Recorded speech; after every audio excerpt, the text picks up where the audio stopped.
예, 안녕하십니까. 책 읽는 자유인 채널을 운영하고 있는 이선입니다. 오늘 2025년 11월 9일 일요일, 지금 시각은 오전 10시 4분입니다. 예, 저는 어제 필사를 마치고 조기와 만두를 구워서 술 한잔하고 조금 늦게 잤습니다. 늦게 자서 원래 9시까지는 자고 싶었는데 8시에 깨서 한 4, 50분 정도 명상을 하고 씻고 자리에 앉았습니다. 네, 오늘 이번 시간은 스스로 깨어난 자 붓다 미디어북을 할 텐데요. 그 전에 어제 이 책 존 도미닉 크로산의 예수라는 책을 소개시켜 드렸는데 목차를 좀 너무 부실하게 소개시켜 드렸던 것 같아요. 그래서 목차를 정확하게 좀 자세히 소개시켜 드리는 게 좋을 것 같습니다. 왜냐하면 역사적 예수를 연구하는 어떤 방법, 어떤 그런 거를 살짝 엿볼 수가 있기 때문에 의미 있는 소제목들이 많은데 그냥 넘어간 것 같아서 마음에 좀 걸렸네요. 자, 차례 프롤로그 그리스도로부터 예수로 1장 두 신의 이야기, 트로이 사람 카이사르가 온다, 과거의 미래, 성서를 뒤져서 이 사람은 목수가 아닌가, 계층에 관한 문제, 2장 요르단강은 단순한 강이 아니다. 하나님은 이제 이탈리아 위에 임하셨다. 마케루스에 감금되어 요르단 광야, 묵시 종말적 북치기, 요한이 예수에게 세례를 베풀다. 금식에서 만찬으로 사람의 아들 같은 분.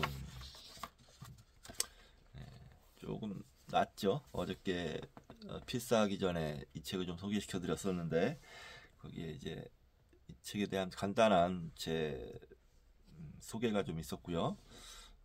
자, 3장 간단하게만 큰 차례의 큰 제목만 읽어드렸었는데 자세한 제목까지 읽어드리고 있습니다.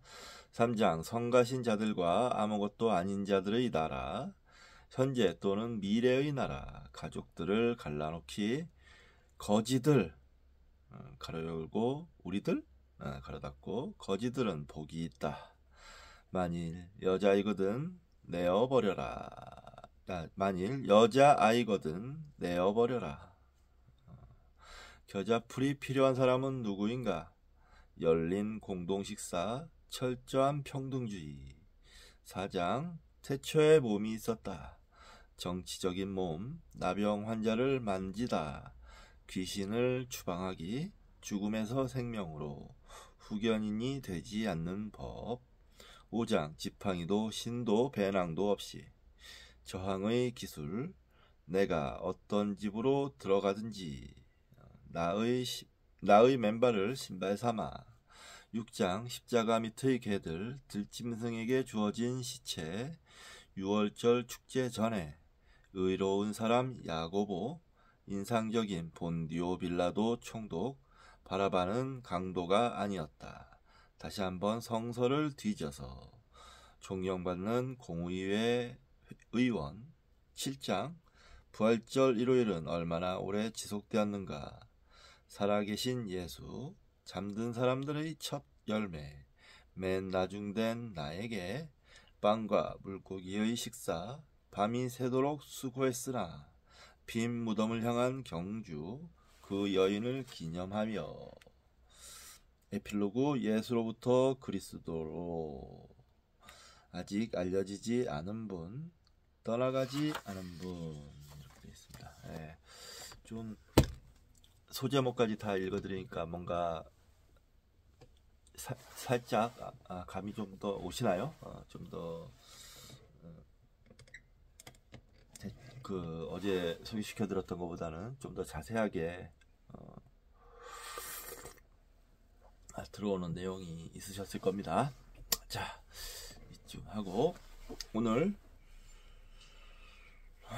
스스로 깨어난 자 붓다 2장 들어갈 차례입니다. 구도 79쪽 시작하겠습니다. 고따마는 외딴 사카공화국을 떠나 마가다 왕국에 들어섬으로써 새로운 문명의 핵심에 이르렀다. 팔리어 전설에 따르면 우선 그는 융성하던 마가다의 수도 라자가의 외곽에 한동안 머물렀다. 고따마는 이곳에서 탁발을 하다가 다름 아닌 빈비사라 왕의 눈길을 끌게 되었다고 전해진다. 왕은 사카 출신의 젊은 비쿠가 마음에 쏙 들어 그를 자신의 후계자로 삼고 싶어 했다. 예. 빈비사라 왕이 직접 이 젊은 수도자였던 수다니파타에 나오는데, 수다니파타 지금 필사를 하고 있는데 거기에 나오는데, 이 젊은 수도자였던 고따마 시다르타를 찾아와서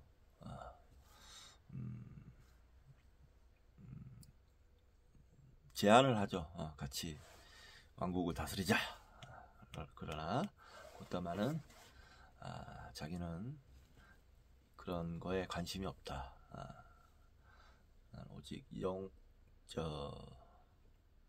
오직 불사의 길을 찾고 있을 뿐이다. 뭐 그런 식의 대화가 오고 갑니다. 이 사건은 고따마가 처음 라자가를 방문한 일을 화려하게 장식하기 위한 허구임이 분명하지만 그가 앞으로 맡게 될 사명의 중요한 측면을 강조하고 있다.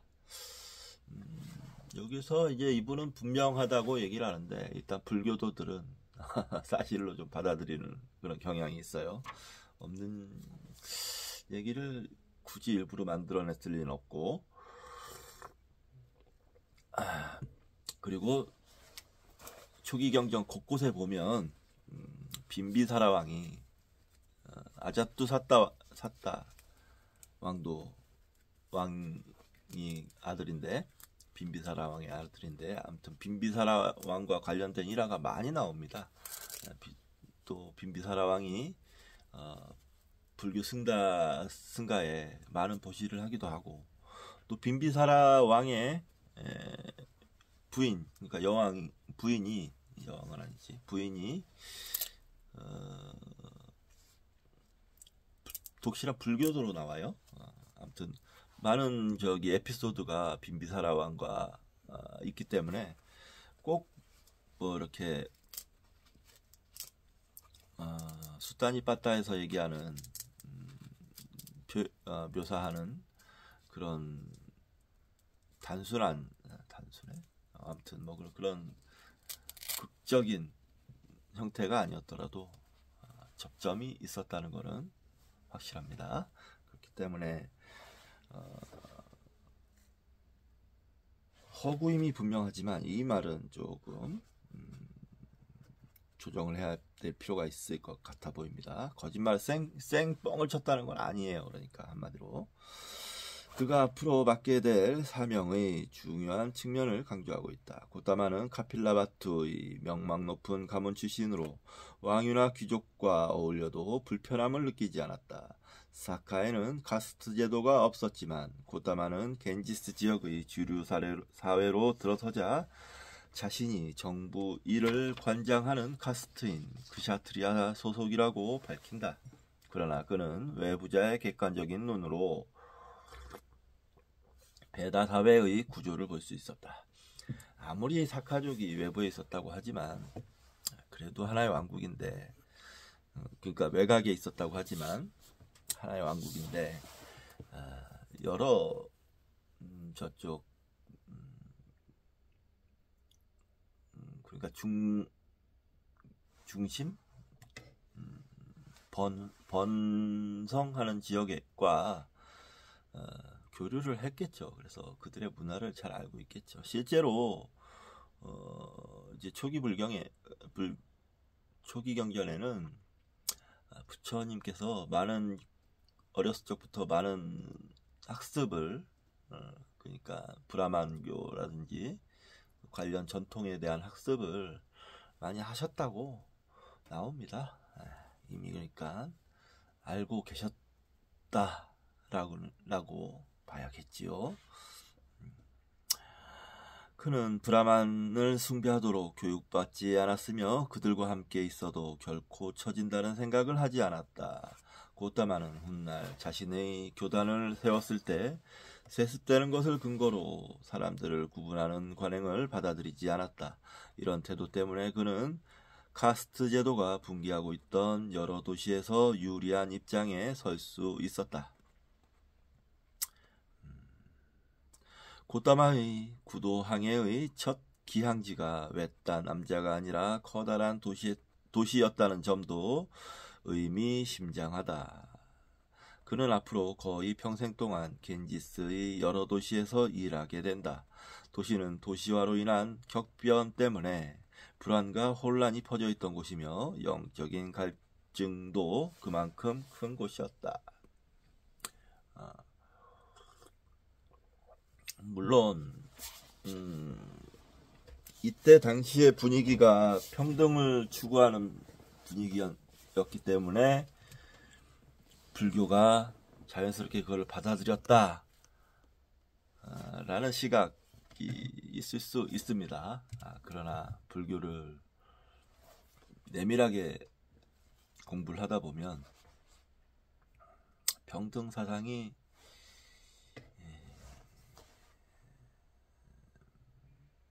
녹아 있을 수밖에 없는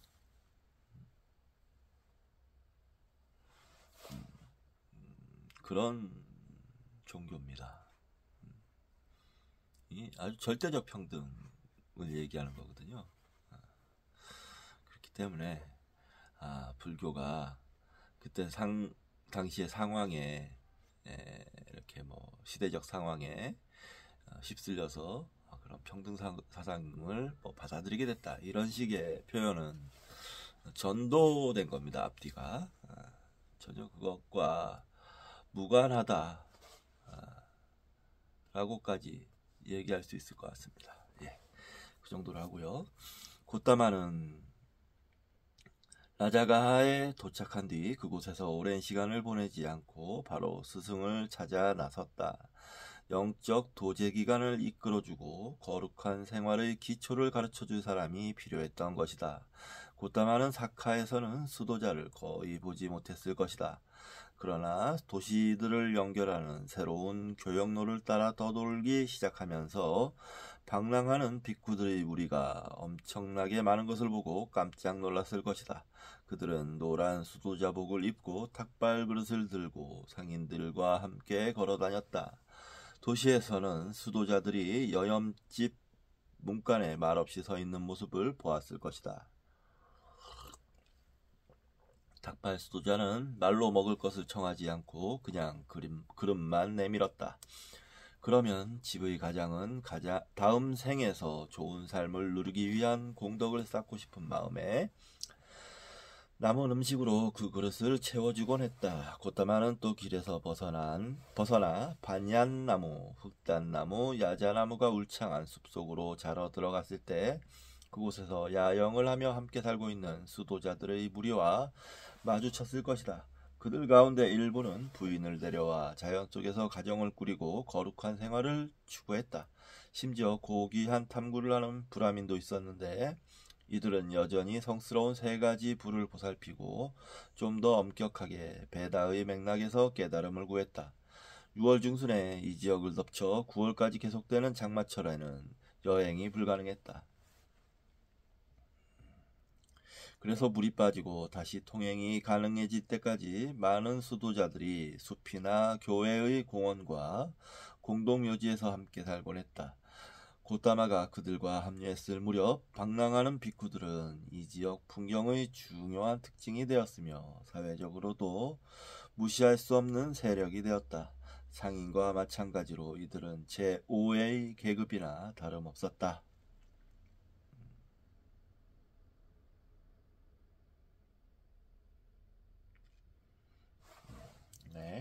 처음에는 잠시만요. 역주를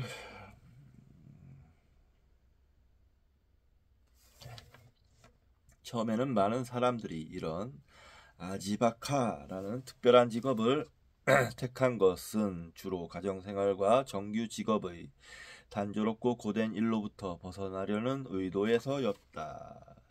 아지바카 주 표시가 있습니다. 사명외도, 네. 이 당시에 이제 육사외도가 사명외도 중에 육사외도가 가장 유명했다고 해요. 나올 겁니다. 예. 불교에서는 생계를 영위하기 위한 방편으로 수행하는 자를 가리킨다. 예. 예전에 그 어떤 일본 학자가 쓴 책에 보니까 부처님이 승단을 꾸릴 때 도시에서 멀지 않은 곳에서 끓여서 닭발을 원활하게 했다. 뭐 이런 식으로. 그래서 이 먹기 살기 위한 이런 아지바카 이런 식의 집단이다 라고 얘기를 한 책을 봤었어요. 그걸 또 한심하게도 우리 학교 정규 과정에서 그 책을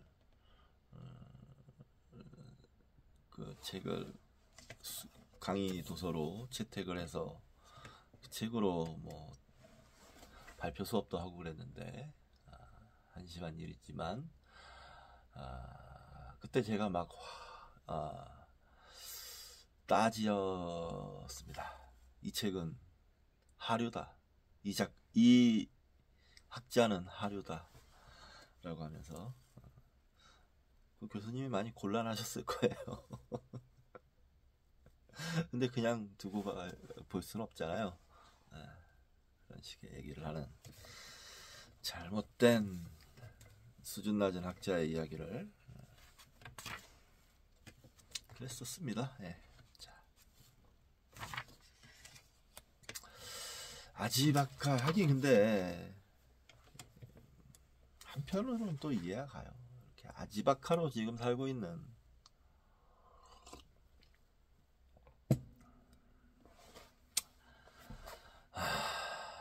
많은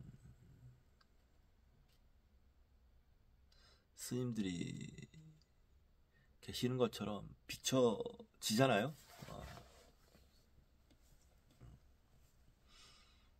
대놓고 그냥 뭐 스님이 직업이다 뭐 이런 식으로 얘기하기도 하고 우리는 거기에서 이제 또 실망을 하죠. 저럴 거면 왜 출가했나. 근데 강요는 할 수 없어요. 사실상 각자의 선택이죠. 네. 그런 스님이 있다면 그런 길을 선택한 그 스님의 선택이죠. 안 된다. 수행밖에 하지 마라. 뭐 이런 식으로 강요는 할 수 없죠. 단 불교의 외관을 그래도 좀 잘 유지해 주셨으면 하는 그런 바람은 있습니다. 예. 물론 집을 버린 사람들 가운데는 탈락자나 채무자나 파산자나 도망자가 끼어 있었다. IMF 때 그렇게 출발자들이 많았다고 하잖아요. 그리고 우리 6.25 전쟁통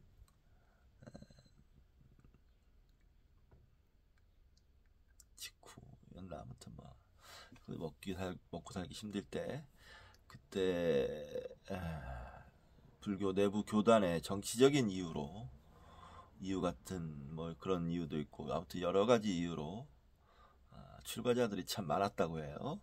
그때 당시에 출가했던 사람들이 그랬다고 합니다. 거기에서 이제 파생되는 문제가 여러 가지가 있기도 하고 그냥 그 정도로만 또 하고 넘어가겠습니다. 나중에 좀 더 생각이 정리되면 좀 더 세게 비판할 건 하고 넘어갈 건 넘어가고 그런 식으로 하겠습니다. 지금은 적당한 시기가 아닌 것 같아요. 네. 제가 힘도 없고 뭐 일개 석사 따겠다고 바둥대는 대학원생일 뿐인데 뭐 많은 말 해서 뭘 하겠습니까? 네. 자, 그렇죠. 그러나 고다마가 구도의 길을 나설 무렵에는 구도자들의 조직이 견고해져서 종파에 소속되어야지 않은 수도자라 하더라도 자신의 존재를 정당화할 이념을 내세워야 했다. 때문에 수많은 종파들이 생겨났다. 능률적으로 관리되는 새로운 왕국 코살라와 마가다에서는 정부가 주민에 대한 통제를 강화하였으며 백성이 사회 전체에 아무런 기여를 하지 않는 이러한 대안적 생활 방식을 택하는 것을 허용하지 않으려 했다. 이에 따라 수도자들은 자신들이 기생충이 아니라 믿음을 통해 나라의 영적 건강을 개선할 수 있는 철학자들임을 입증해야 했다. 이제 여기서 골라지겠죠. 진정한 철학자와 아지바카와 골라지겠죠. 자연스럽게. 새로운 이념들 대부분은 환생과 칸마 교리에 집중되어 있었다. 그 목적은 한 생에서 다음 생으로 몰고 가는 삼사라의 끝없는 순환으로부터 해방을 얻는 것이었다. 우파니샤들은 괴로움의 주된 원인이 무지라고 가르쳤다. 구도자가 자신의 진정하고 절대적인 자아에 대한 깊은 지식을 얻으면 전처럼 심한 고통을 겪지 않게 되고 최종적인 해방의 암시를 얻게 된다는 주장이었다. 그러나 마가다, 코살라, 겐지스 평야 동쪽에 있는 공화국들의 수도자들은 실제적인 일에 더 큰 관심을 가졌다. 그들은 투카의 주된 원인이 무지가 아니라 욕망, 가로 열고 타나, 욕망, 가래라고 하죠. 애욕 할 때 이라고 보았다. 확실히 약간 여기서 좀 갈리는 부분이 있죠. 이런 건 좋은 거예요.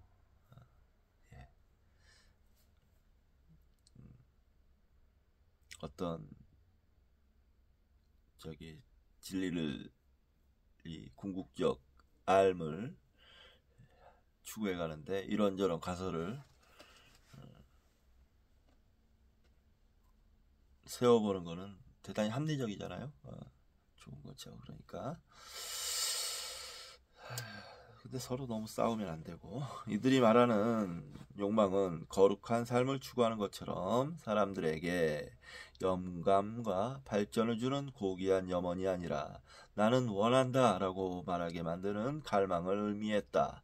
그들은 새로운 사회에 만연한 탐욕과 자기중심주의를 크게 걱정했다. 앞서 보았듯이 이 수도자들 역시 그 시대의 인간들이었으며 따라서 시장에서 등장한 개인주의와 자립의 에토스에 물들어 있었다. 그러나 그들은 추구의 시대의 다른 현자들처럼 자기중심주의가 위험할 수도 있다는 것을 알았다. 네.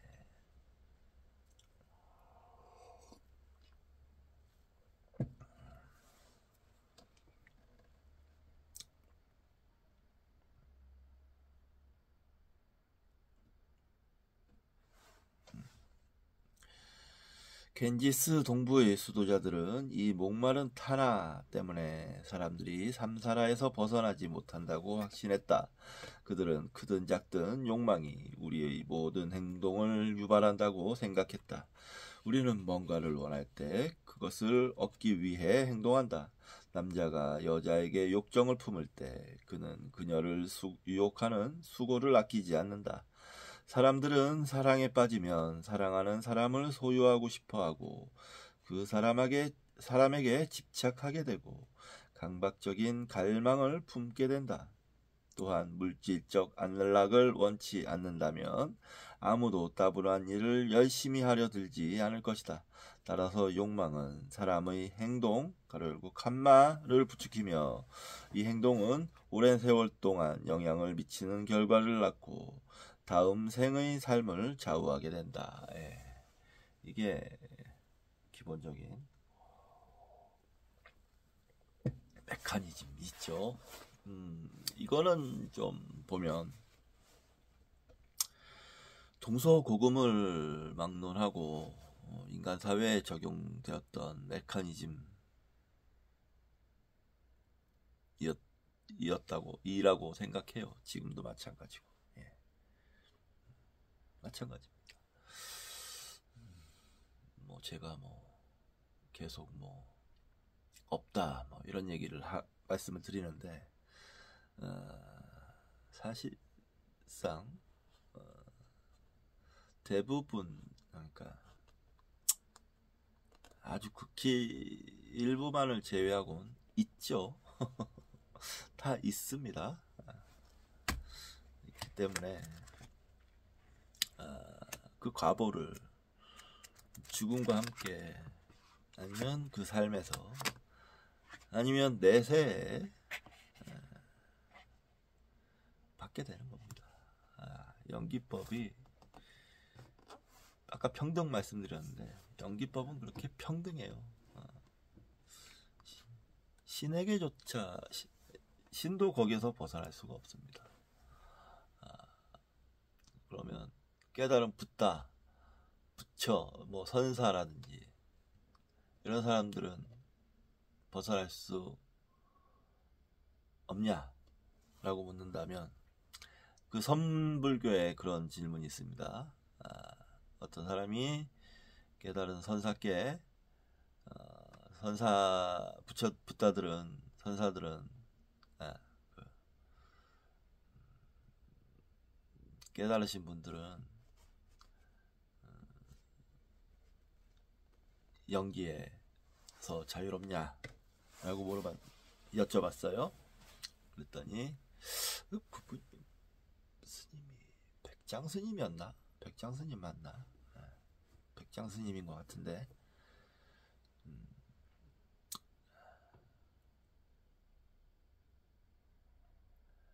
연기에 매하지 않다 라고 대답을 해요. 매하다는 건 어둡지 않다. 어둡지 않다. 참 좋은 대답입니다. 어둡지 않다. 이 말은 많은 걸 함축하고 있어요. 연기에서 완전 자유로운 건 아니지만 지금 이 삶을 살아가면서 그 연기를 초월할 수 있다 라는 의미도 있습니다. 대단히 좋은 말씀이에요. 탁 깨쳤다고 해서 그 다음부터는 무조건 연기에도 자유롭고 아무에도 자유롭고 그런 게 아니라 어둡지 않다. 아주 좋은 대답입니다. 예. 칸마는 재출생을 초래한다. 만일 우리가 아무런 행동도 하지 않을 수 있다면 다시 태어나 괴로움을 겪다가 죽는 순환으로부터 벗어날 가능성이 있을지 모른다. 그러나 우리는 욕망 때문에 행동을 할 수밖에 없다. 따라서 수도자들은 만일 우리가 마음으로부터 탄화를 없앨 수 있다면 칸마를 덜 지을 것이라고 결론 내렸다. 그러나 가정을 가진 사람은 욕망을 없애는 것이 불가능하다. 그의 삶 전체가 그를 순환의 운명에 빠뜨리는 감마들로 이루어진다. 그렇죠. 우리 삶 자체가 출가해서 정말 청정하게 살지 않는 이상 업을 싸면서 살고 있죠. 항상 느낍니다. 저도 일하러 다니면서 항상 느껴요. 크고 작은 업들이 계속 쌓이는 걸 느낍니다. 후손을 생산하는 것은 결혼한 사람의 의무인데 어느 정도의 욕정이 없으면 부인과 잠자리를 할 수 없을 것이다. 조금이라도 탐욕이 없다면 장사나 산업에서 성공을 거두지 못하고 자신감도 갖지 못할 것이다. 왕이나 크샤트리아일 경우 권력에 대한 욕망이 없다면 통치할 수도 없고 적과 전쟁을 할 수도 없을 것이다. 그래서 요즘에 이제 욕망을 긍정적으로 많이 보는데 사실 근본적으로 욕망은 투카의 원인입니다. 예. 만약 긍정적이다 뭐 이렇게 얘기할 수 있는 건 아니에요. 운명적이다라고 해야 될 수도 있을 것 같아요. 욕망을 그냥 중립적으로 보자면 투카도 운명인 거죠. 고통도 인간의 고통도 운명인 겁니다. 그래서 사실 타나와 거기서 나오는 칸마가 없다면 사회는 정지할 것이다.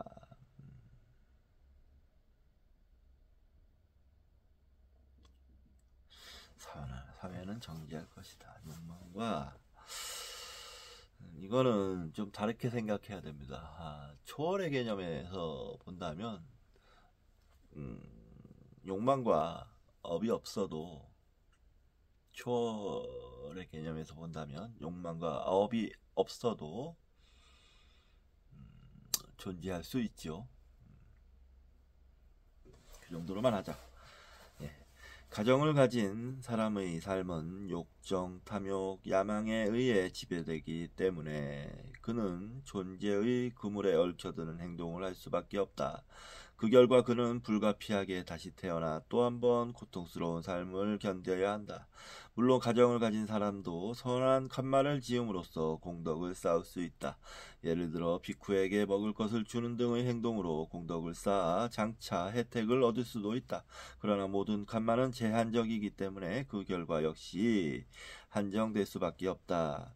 가정을 가진 사람은 칸마를 통해서 닛바나의 측량할 수 없는 평화에 이를 수 없다. 우리는 칸마 가운데 가장 선한 것이라도 우리가 다음 생에서 하늘 세계 가운데 한 곳의 신으로 태어나게 하는 일 이상을 해줄 수는 없다. 이러한 천상의 존재들조차 언젠가는 종말을 맞이하게 된다. 따라서 가정을 가진 사람의 삶을 구성하는 의무와 책임의 끝없는 순환은 삼사라의 상징이며 거룩함으로부터 축출당한 상태의 상징이 되었다. 가정을 가진 사람은 운명적 칸마의 쳇바퀴를 돌기 때문에 해방될 희망이 없었다. 저는 이 부분에서 이제 어떤 서양학자의 특징 같은 게 보였습니다. 그 내밀한 어떤 동양의 오리엔트의 내면화된 어떤 마음가짐을 정확히 이해를 하고 있지는 못하구나 라고 생각합니다. 그냥 문서에서 읽고 거기에서 표현되는 대로의 그 정도의 묘사는 할 수 있을지 몰라도 어떤 정확한 지점을 딱 찝는 거는 못하는구나 이런 생각을 좀 해보게 됩니다. 네, 잠시 쉬었다가 계속 읽어 나가도록 하겠습니다.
예, 이어서 읽도록 하겠습니다.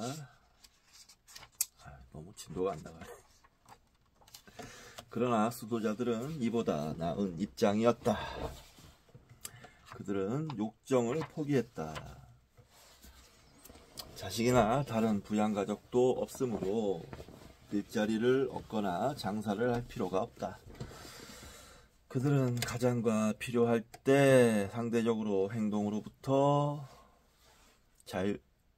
그들은 가장과 비교할 때 상대적으로 행동으로부터 자유로운 삶을 누렸다. 그러나 수도자들이 간말을 덜 짓는다고는 하지만 그들을 이 생에 먹는 욕망은 사라지지 않는다. 아무리 헌신적인 수도자라 하더라도 자신이 갈망으로부터 해방되지 못했다는 사실을 깨달을 수밖에 없었다. 여전히 욕정에 시달리며 이따금씩은 삶에서 작은 위로를 갈망하기도 했다. 실제로 그들의 결핍 상태가 오히려 욕망을 더 부추기기도 했다. 수도자는 어떻게 자신을 해방시킬 수 있을까? 최선을 다해 노력을 해도 여전히 자기도 모르는 사이에 이 땅에 속한 것들을 갈망하게 되기 마련이다. 어떻게 하면 자신의 진정한 자아에 이르고 이 자아를 물질 세계로부터 벗어나게 할 수 있을까? 여러 종파에서 서로 다른 해결책을 내놓았다. 어떤 스승은 이런 다루기 힘든 문제를 처리하기 위해 담마, 즉 교리와 규율의 체계를 만들었다.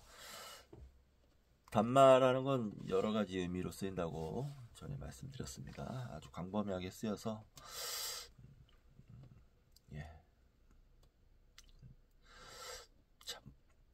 그리고 제자들을 모아 승가 또는 가나 가로 열고 부족의 모임을 가리키는 오래된 베다 신앙의 용어들 가로 닫고 라는 것을 만들었다. 이런 것들은 현대의 종교 교단처럼 잘 짜여진 조직은 아니었다. 공동생활을 거의 또는 전혀 하지 않았으며 공식적인 행동 규칙도 없었고 구성원들은 마음대로 드나들었다. 수도자가 더 마음에 맞는 단말을 발견할 경우 현재의 스승을 버리는 일을 막을 수도 없었다. 그래서 수도자들은 장터에서 물건을 고르듯이 최고의 스승을 찾아 돌아다녔다. 비쿠가 길에서 다른 비쿠를 만났을 때 당신 스승은 누구인가? 당신은 어느 단말을 따르는가? 하고 묻는 것이 당시의 관습이었다. 고타마도 마가다와 코살라를 여행하면서 지나가는 수도자들에게 이런 식으로 질문을 던졌을 것이다. 그는 스승과 상가를 찾고 있었기 때문이다. 처음에는 이념들이 충돌하며 혼란이 일어나는 광경이 눈에 들어왔을지도 모른다. 상가들은 서로 경쟁적이었으며 마치 상인들이 시장에 자신의 상품을 내놓듯이 호전적으로 자신의 단말을 홍보했다. 열정적인 제자들은 자신의 스승을 붓다. 그리고 깨달은 자, 나 신과 사람들의 스승이라고 불렀다.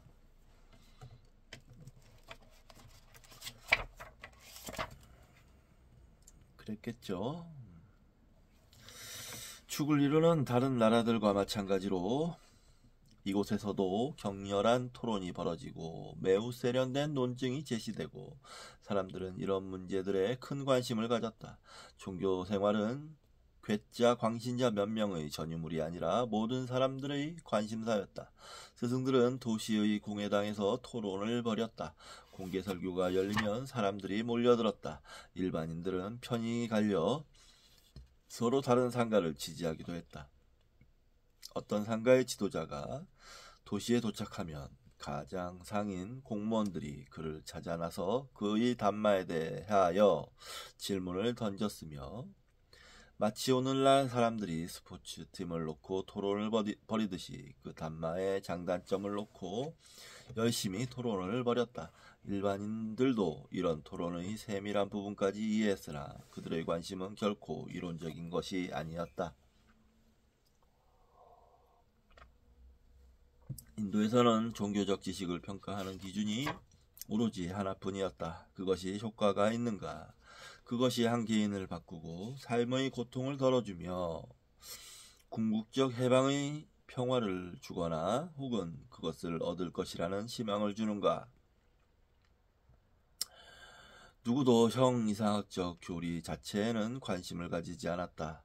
따라서 단마에는 실용적 지향이 빠질 수 없었다. 예를 들어 숲의 수도자들의 이념은 모두가 새로운 사회의 호전성을 완화하려는 목표를 가지고 있었으며, 이런 맥락에서 부드러움과 상냥함을 옹호하는 아힘사 가열고 해치지 않은 불사의생 아힘사의 윤리를 장려했다.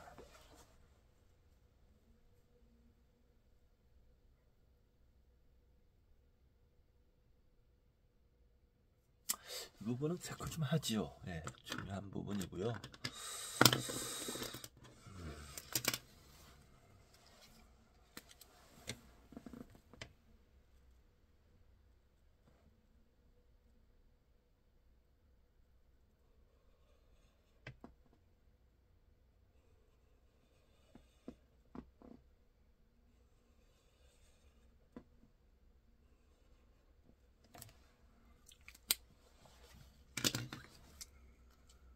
숲의 수도자들의 이념은 모두가 새로운 사회의 호전성을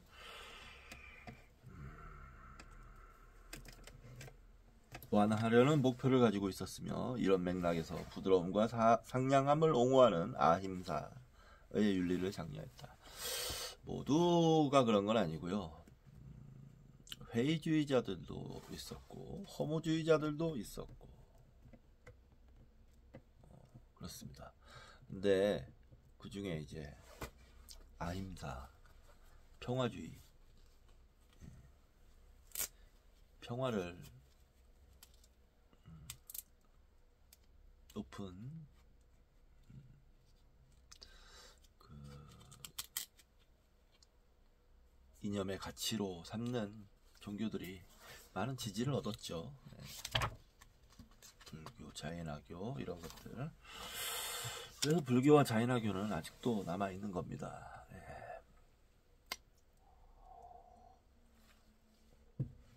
자연화교가 지금 인도에서 힘이 세요.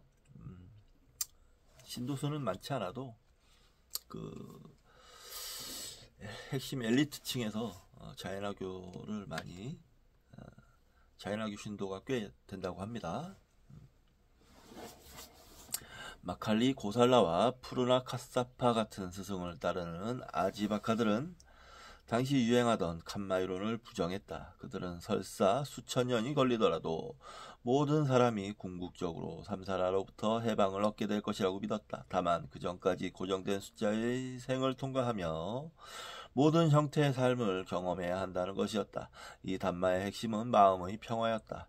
미래에 대해 걱정하는 것은 소용없었다. 모든 것이 미리 예정되어 있었기 때문이다. 비슷한 맥락에서 현자 아지타가 이끄는 물질주의자들은 환생의 교리를 부정하면서 인간은 오로지 물질적인 피조물이기 때문에 죽은 뒤에는 원소로 돌아갈 뿐이라고 주장했다. 모두가 이런 똑같은 운명에 처해 있기 때문에 어떻게 행동하느냐 하는 것은 중요하지 않았다. 따라서 마음 편하게 행복을 추구하는 것이 낫다고 하면서 그런 목적을 달성하기 위한 칸마만을 지으라고 권했다. 이거는 이제 문제가 가치 중립적인 사상이에요. 그렇기 때문에 상당히 냉정하다고 해야 될까요? 네, 냉정합니다. 옳고 그름도 무시하고 선악과 뭐 이런 것도 다 무시해버리기 때문에 위험할 수가 있어요. 네. 그런 문제가 있었습니다. 예를 들어서 이런 겁니다. 사람을 예를 들어서 칼로 찔렀다 한다면 그냥 칼이 피부와 피부 사이를 뚫고 들어간 거지 그 이상의 의미가 없다, 이런 식이거든요. 문제가 있죠. 회의주의자들의 지도자인 산자야는 궁극적인 진리의 존재 가능성을 부인하면서 모든 칸마는 우애와 마음의 평화를 목표로 삼아야 한다고 가르쳤다. 모든 진리는 상대적이기 때문에 토론은 상처를 줄 뿐이며 따라서 가급적 피해야 한다는 것이었다. 고타마가 살던 시대에 자이나 교도는 마하비라, 그리고 위대한 영웅 마하비라로 알려진 바르다마나 지나티푸트라가 이끌었다. 그는 악한 칸마는 영혼을 미세한 먼지로 덮는데 이 먼지가 영혼을 짓누르게 된다고 믿었다. 따라서 어떤 행동도 하지 않으려는 사람들이 있었다. 특히 다른 생물, 심지어 식물이나 곤충까지 생물을 해치는 칸마를 피하려 했다. 어떤 자이나 교도는 자기도 모르는 사이에 막대기를 밟거나 물 한 방울을 흘릴까봐 꼼짝도 하지 않으려 했다. 그런 미천한 생명에게도 이전 생에서 악한 칸마를 지은 영혼이 들어있다고 믿었기 때문이다. 그러나 자이나 교도의 이런 특별한 너그러움에는 자신을 향한 폭력이 수반되는 경우가 많았다. 자학이죠, 자학. 예. 그들은 악한 칸마의 결과를 태워버리기 위해 무시무시한 회개의 행동을 했다. 그들은 굶기도 하고 물을 마시거나 씻는 일을 거부하기도 하고 극심한 열이나 냉기에 몸을 노출시키기도 했다. 자이나교와 불교의 결정적인 차이점은 불교도 불사의생입니다. 심지어 뭐 식물이나 곤충이라 그랬는데 식물은 불교에서 이제 생명으로, 그러니까 뭐라 그래야 될까, 윤회의 주체로 대하진 않아요. 윤회의 주체는 동물, 움직이는 생명체들에 한정이 돼 있는데 식물은 이제 생명들이 기거하는 거처고 또 여러 뭐라고 해야 될까요? 영혼이라 그러면 이상하고 요정 정도로 생각을 해봅시다. 요정들이 기거하는 거처다 그래서 함부로 해하지 말라고 하셨습니다. 부처님께서는. 곤충은 당연히 더더욱 당연하고요. 일부러 죽이는 건 허용되지 않았어요. 다만 의도를 중요시 생각했습니다. 의도를 중요시 생각해서 길을 걷다가 실수로 벌레들을 밟거나 해서 죽이게 된다면 그거는 이제 살생의 개념에 넣지 않았습니다. 단 그렇게 실수로 뭐 이렇게 생명을 죽이게 되거나 하는 경우가 발생을 하면 그 생명에 명복을 빌어주는 거죠. 미안하다, 의도치 않게 이렇게 됐다, 이런 식으로. 일단은 불사의생은 기본이었어요. 기본. 불교의 가장 기본입니다. 하한거라는 게 부처님 당시부터 시작이 됐거든요. 우기에 한 곳에 머물러서 명상수행을 하는 그런 전통이 왜 만들어졌냐면, 부처님 당시에도 이제 제자들이 운수행각을 할 거 아닙니까? 이동을 하면. 근데 우기에는 이동하기도 힘들고 이동하다가 많은 생명체들을 밟아 죽이는 경우가 많다는 거예요. 그런 이유로 우기만이라도 그냥 움직임을 좀 멈추고 집중 수행을 하는 게 어떻겠습니까? 하고 제자들이 부처님께 건의를 한 겁니다. 그 건의를 부처님께서 받아들이신 거예요. 그래서 하한가가 탄생을 한 겁니다. 그런 차이가 있다.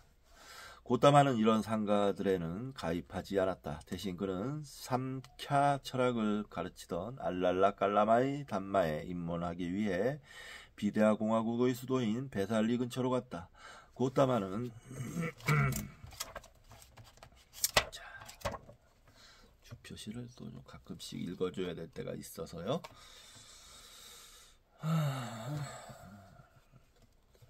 엘리아데 Immortality and Freedom, 불멸과 자유. 그랬군요. 고따마는 이 학파를 이미 잘 알고 있었을지도 모른다. 샴카 철학은 기원전 7세기에 카필라가 처음 가르쳤는데 그는 카필라바투와 관련이 있는 인물이었다. 이 학파는 괴로움의 뿌리는 욕망보다 무지에 있다고 믿었다. 우리의 괴로움은 진정한 자아에 대한 이해가 없기 때문에 생긴다는 것이다. 보통 이 자아를 자신의 일반적인 심리적인 삶과 혼동하지만 해방을 얻기 위해서는 자아가 이런 덧없고 제한적이고 불만족스러운 마음 상태들과는 아무런 관련이 없다는 것을 깊은 수준에서 인식해야 한다. 자아는 영원하며 절대정신 가로열고 푸르사 절대정신과 동일하다. 이 절대정신은 모든 사물과 모든 몸 안에 잠재해 있지만 자연의 물질적 세계 가로열고 프라크트리에 의해 가려져 있다. 네. 그런 식의 가르침이었군요. 의미가 있네요. 이렇게 이런 내용은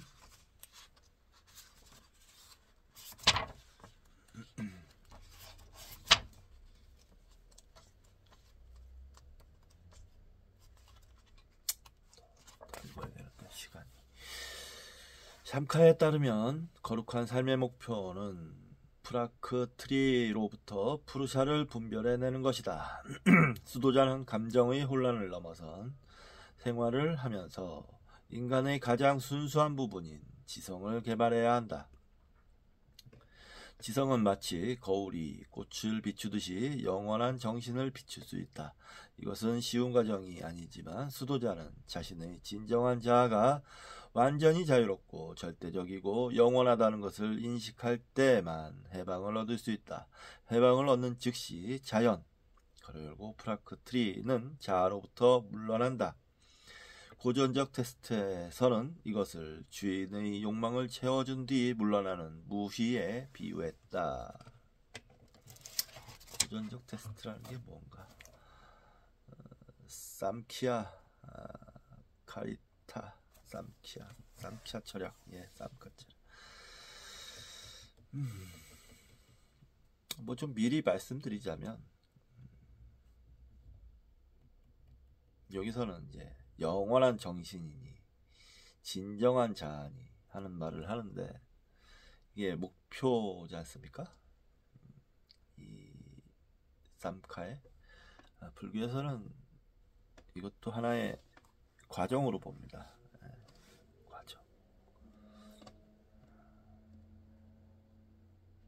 과정으로 보고 방편으로 보고 있죠. 그렇기 때문에 이런 수행 방법은 방편입니다.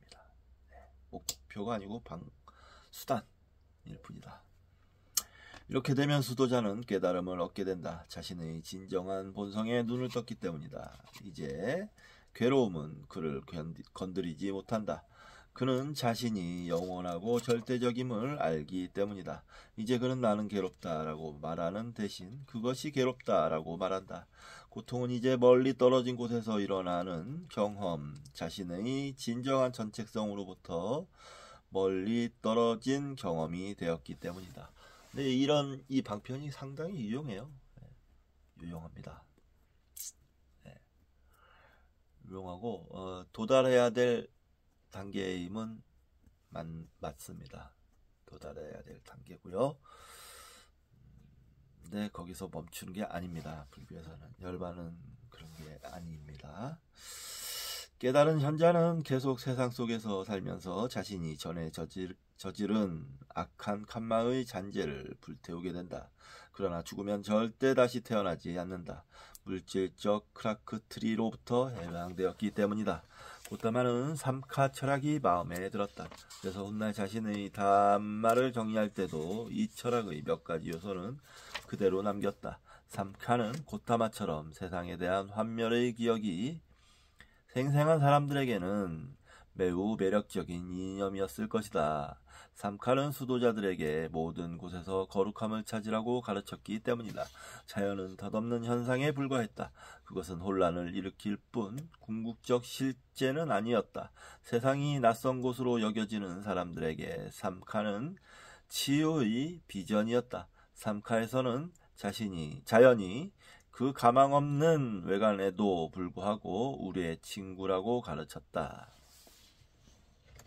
자연은 인간이 깨달음을 얻도록 도와줄 수 있었다. 사람들과 마찬가지로 자연세계의 모든 생물들도 자아를 해방하고자 하는 욕구를 느끼고 그것에 따라 움직였다. 따라서 자연은 자아가 자유를 얻도록 스스로를 없애는 일에 열중했다. 심지어 괴로움도 구원에 도움을 주었다. 괴로움을 겪을수록 그러한 고통으로부터 자유로운 상태를 바라는 마음도 강해지기 때문이다.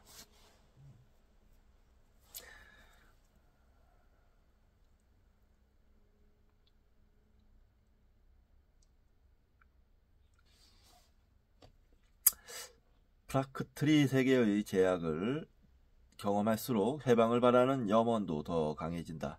외적인 힘들이 우리 삶을 규정한다는 것을 좀 더 분명하게 깨달을수록 절대적이고 무조건적인 실제 푸르사를 바라는 욕망도 더 강해진다.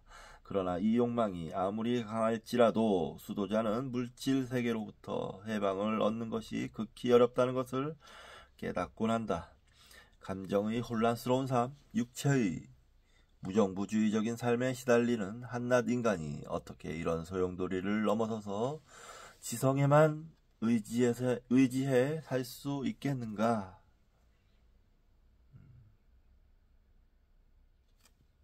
고타마는 곧 이러한 문제에 부딪혔다. 그는 삼카의 진리들을 명상하는 것만으로는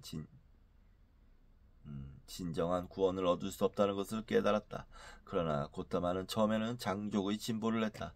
알랄라 깔라마는 그를 제자로 받아들였으며 그가 곧 담마를 이해하여 스승만큼 많은 것을 알게 될 것이라고 장담했다. 고타마가 이 교리를 자신의 것으로 소화할 것이라는 이야기였다. 고타마는 금방 핵심을 파악하고 곧 상가의 다른 구성원들처럼 능숙하게 스승의 가르침을 암송할 수 있게 되었다. 그러나 확신할 수는 없었다. 뭔가가 빠져 있었다. 알랄라 깔라마는 그가 이런 가르침들을 깨닫고 이 가르침들에 대한 직접적인 지식을 얻게 될 것이라고 믿었다.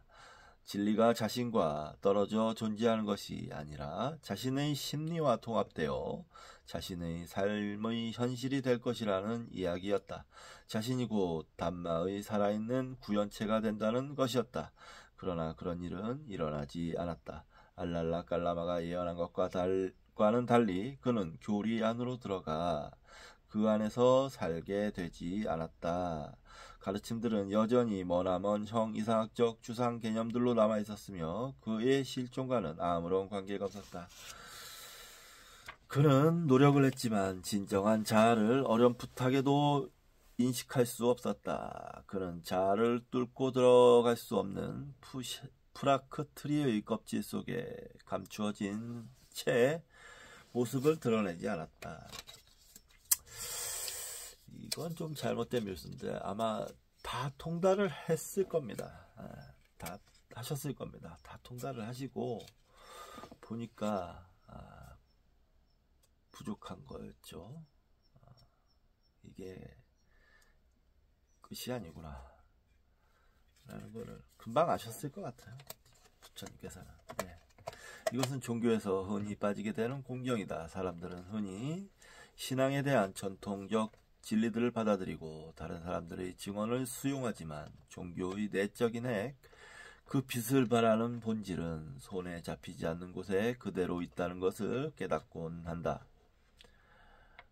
고따마는 이런 접근 방법이 마음에 들지 않았다. 그는 기존의 것을 그대로 믿고 받아들이는 것을 거부했다. 나중에 자신의 상가를 가지게 되었을 때에도 그는 제자들에게 어떤 것을 전해 듣는 대로 받아들이지 말라고 경고했다. 스승이 그들에게 말하는 모든 것을 무비판적으로 삼킬 것이 아니라 모든 지점에서 단말을 검토하여 그것이 자신의 경험과 공명하는지 확인하라는 것이었다. 아이고, 이런 거는 정말 좋습니다. 참. 이게 불교 공부를 하는 기본적인 자세죠.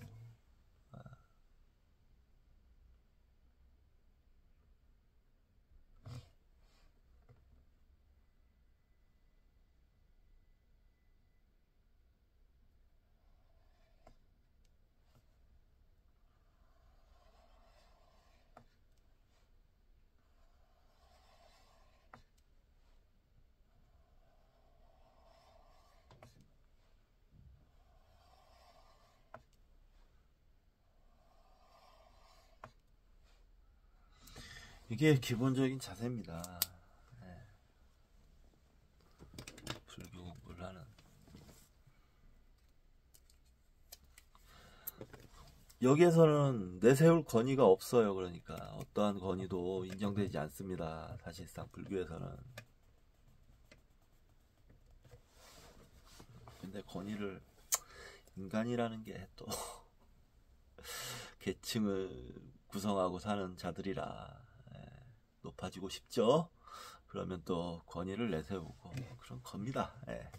여기서 자유로운 사람은 제가 지금까지 한 번도 못 봤습니다. 그는 기존의 것을 그대로 믿고 받아들이는 것을 거부했다. 나중에 자신의 상가를 가지게 되었을 때에도 그는 제자들에게 어떤 것을 전해 듣는 대로 전해 듣는 대로 받아들이지 말라고 경고했다.